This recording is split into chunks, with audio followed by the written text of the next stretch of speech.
Welcome to Legion Builds Reloaded, where I guide you on how to bring your favorite characters into Dungeons & Dragons. This video and all my content is made possible by my Patreon supporters, and it's dedicated to every one of you who subscribes to my channel. I want to thank you all so much. You keep this fun for me. Thank you. And yes, you heard that right. Legion Builds Reloaded. This will be character builds I want another crack at, either because the builds could be improved or I did a horrible job on the video. Copyright strikes suck. Today we're remaking one of my favorite builds, Hanzo Hisashi, aka Scorpion. Or maybe not Hanzo. As I'm writing this, MK1 has not come out yet. It is starting to, and they are hinting that Scorpion may in fact be the second Sub-Zero and not Hanzo. All we know is he's still going to be awesome. In the original video I did something fun. To show the versatility of character building, I did 3 builds for Scorpion. The first one was to show how complicated it could be, while the other 2 were pretty simple. This time we're dropping the complicated one, we're only doing the simple ones, and we're cutting it into 2 videos. So first up, we'll be doing the classic version of Scorpion. Make sure to stay tuned for the second version coming out pretty soon. For this build, we'll be using the Player's Handbook and Van Richten's Guide to Ravenloft. We're using standard point array and we are not multi-classing, so don't worry about stat minimums if you use another system. Let's start things off with strength at 15. You are a brutal fighter and you need that strength to enact your revenge on the man who killed your family, and then again on the one who actually killed your family. You're not good at insight checks. Charisma will follow with 14. You are a being of pure rage and will, and you're just really scary. Dex flies in at 13. You are extremely agile, fast, and sneaky, but you're also a ninja, so that's pretty standard. Con comes in at a 12. Being dead makes you really tough. Intelligence will be low with a 10. Tactics mean little to you, and we're dumping wisdom. As I said, you're bad at insight checks. Don't actually think you've ever passed a single one. Scorpion is dead. Very dead, but still very much walking around. Reborn, found in Van Richten's Guide, is dead people walking. Place +2 into Charisma and +1 into Strength. Ancestral Legacy grants you 2 skills from your previous life. Take Stealth and Acrobatics. Knowledge from a past life allows you to recall your life's training in your new unlife. Now when you make a skill check, you can add a d6 to the check. You can do this a number of times equal to your proficiency bonus between long rests. Deathless Nature makes you harder to return to death. You have advantage on saving throws against being diseased or poisoned. You have resistance to poison damage. You have advantage on death saves, and you don't sleep. Your long rests are 4 hours long where you are conscious. Finally, you also don't eat, drink, or breathe. For background, go ahead and take the soldier background for the skills Athletics and Intimidation. Since this is very much classic Scorpion, you know where this is going.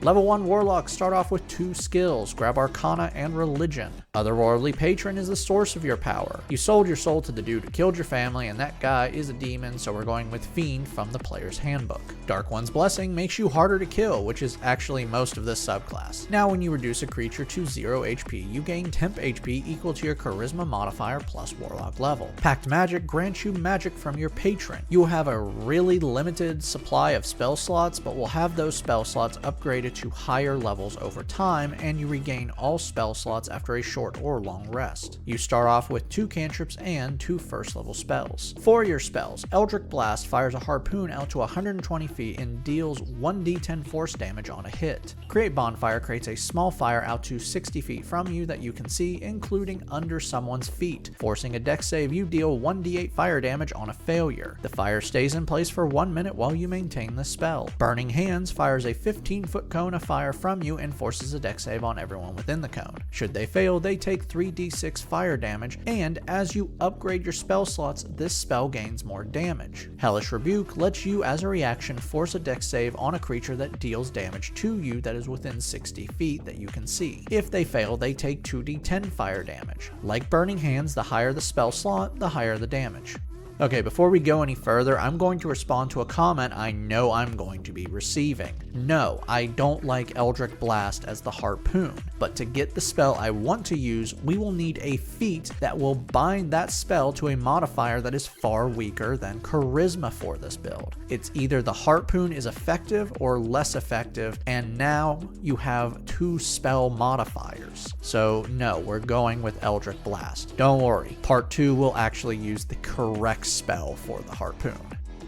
Level 2 Warlocks gain Eldritch Invocations. These improve your features or grant you new ones. You start off with 2 at this level. For those invocations, Grasp of Hadar pulls those you hit with your harpoon 10 feet towards you. Agonizing Blast adds your charisma modifier to your Eldritch Blast, bringing your damage of your harpoon to 1d10 plus 3 force damage. For your new spell, Cause Fear awakens the primal fear within people when an undead fighter wrapped in hellfire shows up. Target one creature within 60 feet that you can force a wisdom save. Should they fail, they become frightened of you for 1 minute while you maintain the spell. At the end of each of their turns, the affected creature can retake the save. When your spell slots upgrade, you can also target more creatures with this.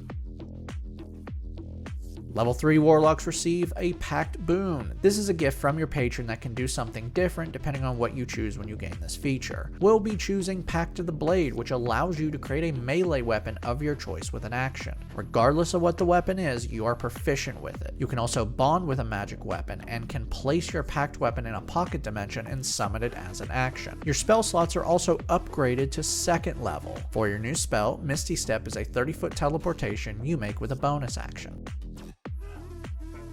Level 4 Warlocks earn our first ability score improvement. Place this in Charisma for better spell attack and DC. For your new spells, Green Flame Blade ignites your weapon in fire as you swing it at an enemy. When you hit a creature with your flaming weapon, fire lashes out at a creature within 5 feet of the first target and deals fire damage equal to your Charisma modifier. Scorching Ray fires 3 blasts of fire out to 120 feet and deals 2d6 fire damage per blast. You can aim them at different targets or a single target, your choice. As you level up your spell slots, you'll be able to fire more additional blasts. Level 5 Warlocks gain another invocation. For this invocation, Thirsting Blade lets you attack twice with a single attack action when using your Pact weapon. Your spell slots are also upgraded to 3rd level. For your new spell, Fireball unleashes an explosion within 150 feet. The explosion is a 20-foot radius sphere that forces a dex save on everyone within. If they fail, they take 8d6 fire damage. Your character level 5 now. You can now fire 2 Eldritch Blasts with a single action. Create Bonfire now does 2d8 fire damage, and Green Flame Blade now does 1d8 extra fire damage to the first creature you hit, and 1d8 plus Charisma to the second target. Level 6 Fiend Warlocks receive Dark One's Own Luck. Now when you make a skill check or saving throw, you can add a d10 to the roll. You must say you're doing this before you know if the roll would be a pass or fail. You can do this once per short or long rest. For your new spell, take what you want. Level 7 Warlocks gain another invocation. Improved Pact Weapon adds +1 to your Pact Weapon attack and damage and turns your Pact Weapon into a spellcasting focus. Your spell slots are also upgraded to 4th level. Remember to make note for each spell that is upgraded with higher spell slots, which is most of your spells. For your new spell, Fire Shield wraps you in a protective fire for 10 minutes. While active, you choose a Warm Shield or Chill Shield. Warm Shield grants you resistance to cold damage and causes 2d8 fire damage to a creature within 5 feet that hits you with a melee attack. Chill Shield grants you fire resistance and deals 2d8 cold damage to a creature within 5 feet that hits you with a melee attack. Go with Warm Shield as it's in character, and you'll be gaining fire resistance later, if you want.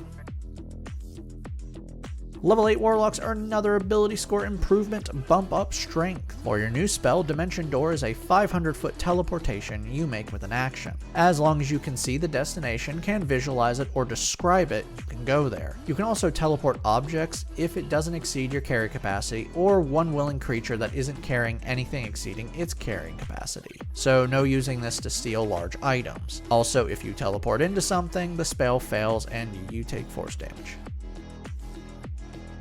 Level 9 Warlocks receive another invocation. For your invocation, Otherworldly Leap lets you cast Jump without a spell slot, tripling your jump distance for 1 minute. Your spell slots are now upgraded to their max level, 5th, even though normal spellcasters can go to 9th level. I guess Quan Chi didn't want you to be too strong in case you figured out he lied about Sub-Zero. For your new spell, Far Step is a 60-foot teleportation you can make with a bonus action, and you can maintain this spell for 1 minute in every turn with a bonus action, teleport again. Spamming teleportation is a viable tactic.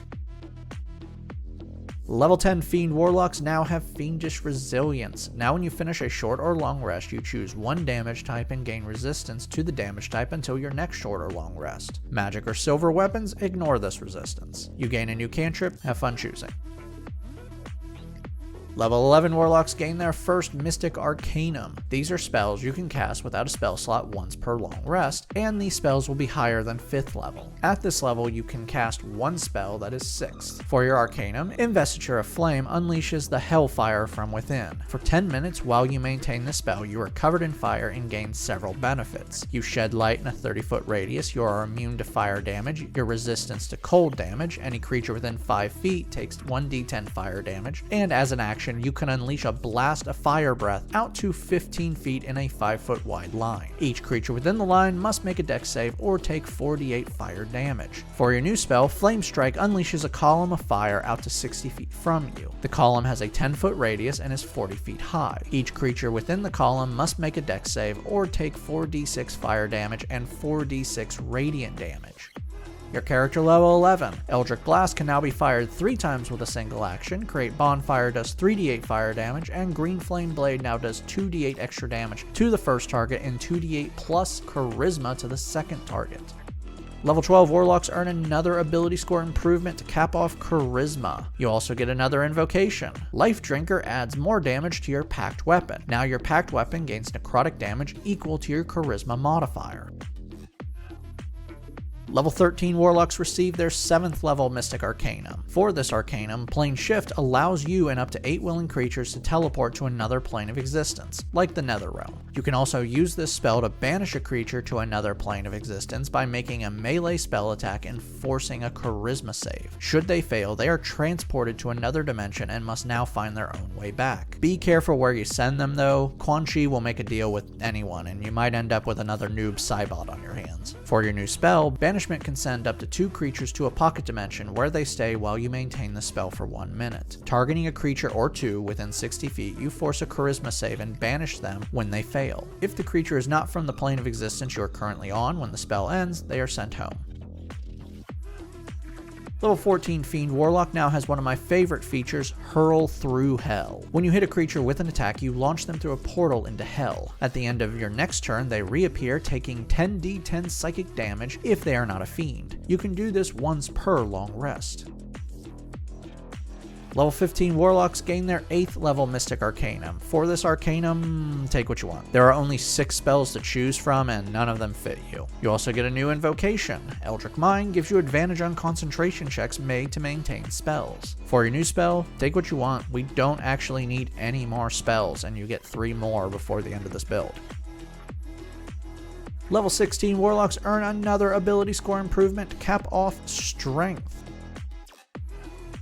Level 17 Warlocks now have their final Mystic Arcanum, now at 9th level. For this Arcanum, it's Animality time. Why? Because we have the spell, so why not? True Polymorph allows you or another creature to transform into another type of creature for 1 hour while you maintain the spell. This transformation must be into a creature that matches your current CR, which is your character level, and is permanent if it reaches 1 hour, but matches in Mortal Kombat don't last that long. And the spell ends if the transformed creature hits 0 HP. Now there is no penguin that lays explosive eggs, but you can become an adult red dragon or an adult brass dragon, and at the end of this build, you can become an ancient brass dragon. I know all of you are heartbroken that D&D doesn't have a devil penguin that lays bomb eggs, but dragons are pretty cool. I know it's a bad joke, but making fun of Animality is worth it. For your new spell, you get to choose. I've officially peaked with your Animality.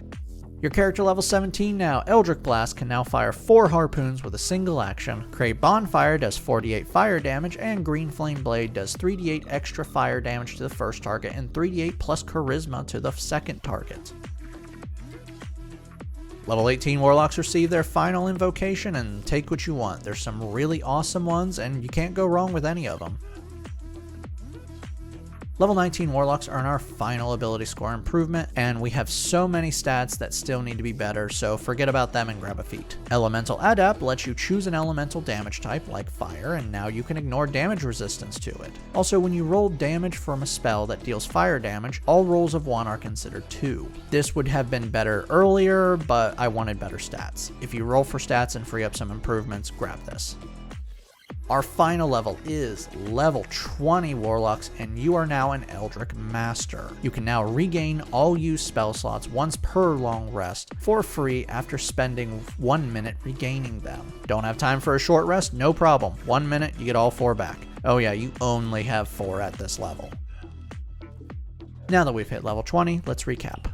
Your stats are Strength 20, Dex 13, Con 12, Intelligence 10, Wisdom 8, Charisma 20. Let's dive in. In combat, which is 90% of your time, you are a real demon. Wielding a katana, you're dealing 1d8 plus 6 slashing damage, and then plus 5 necrotic damage. You can also attack twice, or you attack once and add 3d8 fire damage on that. You can also wield it with 2 hands to bring the damage to 1d10, but you need your hands for spells, so grab Warcaster if you can. Speaking of spells, your harpoon has a range of 120 feet, deals 1d10 plus 5 force damage, and you can fire it up to 4 times, which can then pull your targets 10 feet towards you per hit. Your fire spells are all over the place, so we're going to only talk about 2. You can fire 6 Scorching Rays, dealing 2d6 fire damage per shot, and your Fireball is dealing 10d6 fire damage. All of this can ignore resistances. Finally, your movement is crazy too, with a 500-foot teleportation and even further through other dimensions. Downside. Firstly, you have resource management you need to be mindful of. You have 4 spell slots and a lot of one-off abilities that you can go nuts with and burn up. Wisdom is one of the most targeted stats in the game, and you have a negative. You'll still be able to add your proficiency bonus, but that only puts you at a +5. So there it is, Classic Scorpion. Stay tuned for part 2 coming soon, where I'll be giving thoughts on both builds. Thank you for joining me today. Make sure to like and subscribe to not miss a single new build each week on YouTube and Spotify. And make sure to check out my Patreon, where you can help decide next week's new character.